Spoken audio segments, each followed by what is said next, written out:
For ACUsports.com, I'm Grant Boone with men's head basketball coach Joe Golding. His team has a huge week ahead. Incarnate Word on Wednesday night here at home, final home game of the season, and then at Houston Baptist, one of the hottest teams in the league, on Saturday. Let's start with Incarnate Word, Coach. This week really wouldn't have meant as much had you not gotten done what you did on Saturday. You go to Huntsville, and you beat Sam Houston State, which was 13-1 at home. How'd you do it? I don't know. We won. You know, we played well. We got off to a great start. I thought the first 10 minutes of the game, there was no question that we were making some championship plays. We got on the floor for loose balls, got some offensive rebounds. For the whole game, we took care of the basketball. Didn't turn the basketball over. Shared the basketball. Had 18 assists. Just thought we played well. We played with a purpose. We played with some passion. It was 2 in a row now. We've won on the road. It's a tough place to win. We got a lot of respect for Coach Hooten and what they've done since we've been in this league. So it's a step in the right direction for us to be able to go to their home floor and get a win. And now we got to come back and protect home floor. A lot of heroes on Saturday. I can't let this pass without mentioning, for folks who didn't see it, the story of Jelani Friday. He tried to go, started the game on Saturday night, lingering leg injury, could only go, a minute and a half, 2 minutes, you take him out. You put him back in with 5 seconds to go in the game. So he's been sitting there for 2 hours, ostensibly to get a rebound off a missed free throw, but they foul him after they made the free throw. And what does he do with a 1-point lead and 5 seconds to go? He makes both. I don't know that everybody could do that. Yeah, I asked him if he wanted to go back in, and he kind of looked at me and, was about to say no. And I said, hey, do you see Coach Shaw's up here with his ACU golf team? They've drove all the way into Huntsville to watch us play. We're 4 seconds away. Are you going to let them waste a trip here, or are we going to go win this game? And he's like, Coach, I didn't know the golf team was up there. And so he took off on the floor and made the free throw. So I owe Coach Shaw lunch, I guess. But credit Jelani. He's a tough kid. He wanted to be in there. He's a warrior. He wants to play. He's disappointed right now that he's not being able to play as much as he wants. This team is very, very close. This team has been through a lot this year. They've turned it, through some adversity right there in the middle. They've grown up a ton, and he wants to play. All young kids want to play, and he's doing everything he can to get back on the floor. But I thought it showed just how close this team is. And you and I talked a little bit about this the other day.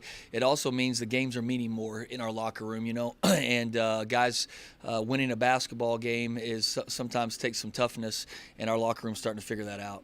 You've won 5 out of 7, and so this may sound like an obvious question, but are you playing the best basketball of the year?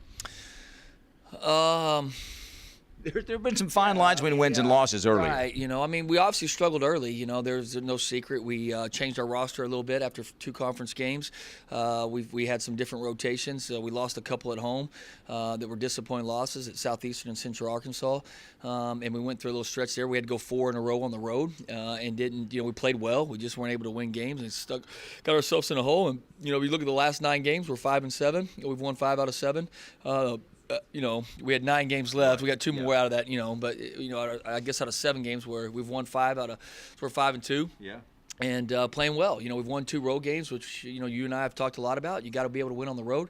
We've protected home floor for the most part. We let it go the other night against Corpus, but we've been able to win some games here at home and beat some really good teams in New Orleans and Sam here at home. And so Lamar. And so, yeah, I think we're playing good basketball. I think our team is – It's weird. I think we were starting to figure it out, playing really well and going through Jelani. Then Jelani got hurt, and we played Corpus, and we didn't really know what to do. And then we got to Sam, and Jelani went out. We figured that out a little bit, knew how to play a little bit. And so that's part of growing up and learning and next man up mentality. But, yeah, I like the way our team is playing right now. I think we're getting better, and I think we will continue to get better. We've got a young team, a young roster, and that's what's supposed to happen. Well, to your point, we've talked about this, haven't we, several times. Tomorrow night, Wednesday night, is the last home game of the season. And while on the women's side it's going to be very emotional as Julie Goodenough says goodbye to her 4 seniors, you don't have a senior night. You don't have any seniors on the roster.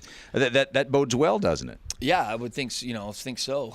I'm extremely excited about it. That doesn't happen very often in the landscape of college basketball, but that's exciting for us. I don't think there's any secret. You win Division I basketball games with older rosters and with mature student athletes on your team, and we've been able to win some with a very, very young team, and I think tomorrow is no different when you look out there on the floor and we have no seniors. So, that's exciting for me. Our roster will continue to get more mature and older as we move through this process. Next year we'll have 2 or 3 seniors.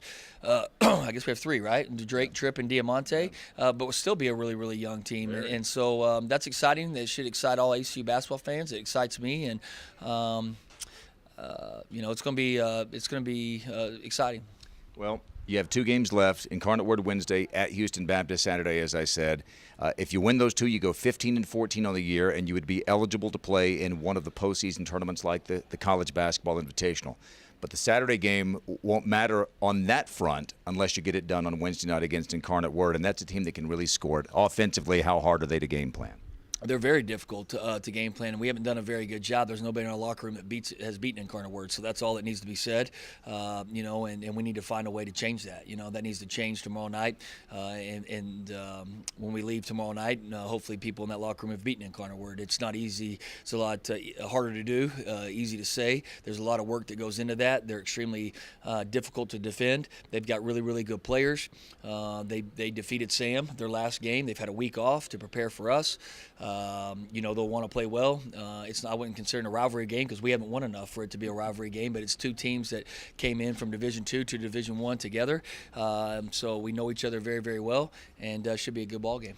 Last thing, you've mentioned Jelani. Can you give us any kind of an update on how he's been the last couple of days? I think he's going to try to work out today. We'll see how much he can go. He's working extremely hard with Frank behind the scenes, and I know he wants to play. But we're not going to jeopardize Jelani in any sense. If he's ready to go, we'll give it a go. If he's not, we'll continue to rehab and see if we can go against Houston Baptist. All right, the final 2 games of the season.